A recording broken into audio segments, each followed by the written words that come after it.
I love that the choir is kind of a safe place for me. I wanted to be a part of something bigger.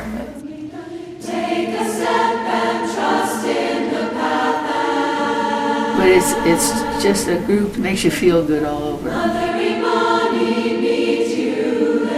know, some people go to church to worship every Sunday. I come to choir.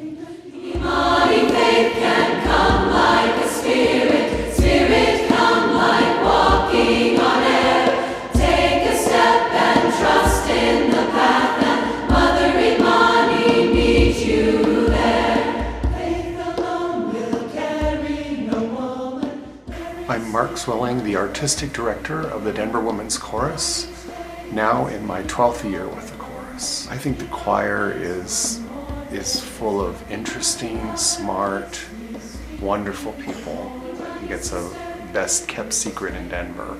I just can't believe it's already 30 years. I think being a part of the 30th anniversary is humbling for me right now because relatively speaking, I'm a pretty new member of the chorus. And so I really am just in awe of the original members, the founding members, and their stories, and feel really proud to be a part of a legacy of a group of activist women that found community together and risked a lot to both form it and to keep it going. And so I just feel like in awe and in admiration of them, and I just want them to have like a really great experience, and that I get to ride along is really cool. You go to something like Gala and you get up there and that audience eats it up, and you realize that what you take for granted on a weekly basis is something so amazing and has been around for longer than a lot of things, and is so it makes a difference, and people really get it. I love the music we sing. I love the diversity of it. I really just enjoy the feeling of community. Right now, I like it extra because since I'm one of the oldest ones, I get little extra privileges every now and then. Don't tell Mark. You will make the best friends you'll ever have. You will build something that you never thought possible, and you will get out of it exactly what you need. The choir has a lot of talented women of different age ranges, a lot of diversity, and a lot of women that actually care for each other. You know, if anyone needs something, everyone pitches in. It just feels like having this big, crazy family outside of my own big, crazy family. It's, you know, the music too. It's just, no matter what is going on in my life, I come here and I sing, and it changes everything for me. Because music is just a really good release, and that's really what keeps me coming back, is that, yeah, I do a lot, but it's really the people that I come back for and the music. I'm amazed by the level of not only musicality in the group, but also the way that the community behaves with each other, for the most part. I just had this weird moment where I kind of felt like a normal person, where I was up there singing and nobody cared how I looked or if my belt matched my shoes or whatever. They were just listening to me sing, and so it's such a safe place like that. I would say that your voice counts here where it doesn't with other groups that I've been part of, and you can say, I don't like the words, I think the meaning of this is a little difficult, and there's a discussion about there's no sweeping it under the carpet. You get to be heard here. It's where I found my voice as far as political activism and women's music goes. It's where it taught me that they can be combined and they can be just as powerful and just as important. I'd say that it's a pretty diverse community, regardless of it being a women's chorus. I mean, I'm trans, and so identified male, and the community is completely accepting of that. And the other piece I love about this choir is it's not only just it's a queer choir, there's LGBT folks in here, but the straight allies in the room have just floored me with their acceptance and just interest and advocacy and all of that came. There was a woman who in my first season here had never even really known a gay person, and her transformation over the course of that season was amazing, and she walked out of here being an absolute straight ally and speaks on behalf of us all the time, and that doesn't happen. It just doesn't happen. I think in a lot of places and a lot of communities and groups that we're in our life, we are forced to suppress different parts of ourselves. We're supposed to talk certain ways, look a certain way, act a certain way.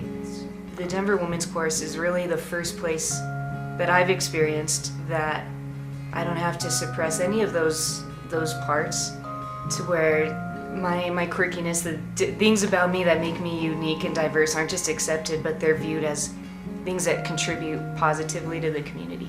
It's a safe place, I think, for people to express gender differently. So, you know, little stuff like, you know, women wear ties to concerts, and like I don't really think about that anymore, but that, you know, that's not common. But you know, things like that, it just gives more leeway to, you know, what is it to be a woman. I realize that there's so much history behind everything, and there's tradition, and it's just one big family that meets every Sunday. It was difficult. Back in 1985 and earlier than that, lesbians did not, the LGBT community did not embrace their youth. So we were a very separate group. So they didn't know what to do with me. I really did not know what to do with them. They were protective of me. I was just coming out, so I had 60 moms. It was rather interesting. But I traveled with them 3 different times, 2 galas in Washington, D.C., and they were just like, okay, Lisa's here, we're gonna take care of her here, we're gonna take care of her there, and they just kind of guided me along. It was wonderful. And Carol White, who was very active, still is, in PFLAG, said, wouldn't it be great if she decided it would be really fun to put together a mixed chorus to sing at the PFLAG convention. And I started the Denver Women's Chorus in 1984. What was so exciting was that we were in on the ground floor. We were in on the very beginning of the gay and lesbian choral movement. And that was so exciting because most of us were still in the closet. And we weren't out at work because we thought if we were that we might be fired, we might lose our jobs. We might lose our parents' support or our friends if we came out. But I can tell you there were a lot of people that would not have their name in the program, including Carol White. And she, at least one of our programs, she put her name in as something different, Carol Anderson. Some people wouldn't put their name at all, they'd just put their first name or they'd make up the last name. I think that we've helped to move some of those prejudices through, frankly. You know, and it was always supposed to be an open chorus for all women. And that's why why the name was the Denver Women's Chorus and not the Denver Lesbian Chorus. You know, for a long time though, we were such a lesbian chorus, and we were the only game in town. With a group which at that time was one of the very few women's choruses in the country. I can't even remember, I think a handful. When I first joined the choir, it was very much still a place where lesbians came to feel safe. Here's this room full of all this energy, and I started looking around, I was like, oh, these are all lesbians. Outstanding. And I cannot tell you how exciting it was and how affirming it was to be, here were these people who were not only had the same sort of ideals as I did, but they were also singing and they were expressing themselves in a safe and caring environment that had nothing to do with any of the other stuff that could go on in the gay community, right? We present still a very positive face of our community. We went to New York, didn't we, once? That probably was one of our best ones. Yeah. Mm-hmm. And that was, and then there was the march, and the first unveiling of the AIDS quilt was then. We were on the subways, and people would just break into song. You know, you would get on there, and it was clear by looking around your car that there were several chorus members, and somebody would start a song, and people to sing together. It's just very moving. It's just so important to me that a group like this survives. There's nothing like this in Denver. It sounds strange to say this, but you know, we do this circle sometimes in choir. And sometimes that can really be touching. But you don't always get that bond with a good group like that. What this chorus is about. It's the gathering of all of us, and when we come back together, you know, we're better people for it. What I wish dearly is that there is longevity, that you continue to have commissions, that you continue to think long term, that there's financial stability, that the leadership is solid. I imagine it's still essential for young folks to have a community that's so safe and so affirming. I'll tell you one little story.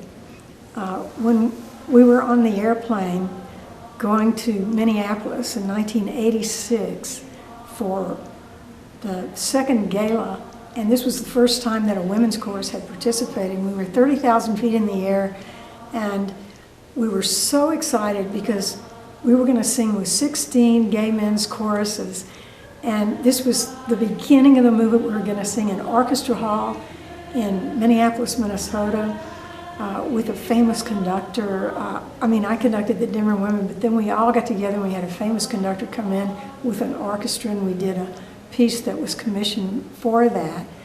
And most of us, as I said before, were not out, and so we were just giddy on this airplane with 70 women. And so I remember my lover Judith and I walking down the aisle handing out copies of this little quote for people to keep. And the quote went something like this: years from now, when you are old and gray, you will look back and say that once in your life you gave everything you had for justice. And now I feel like I'm there, years from then, when I'm old and gray, 74, I can sit back and say that once in my life I gave everything I had for justice.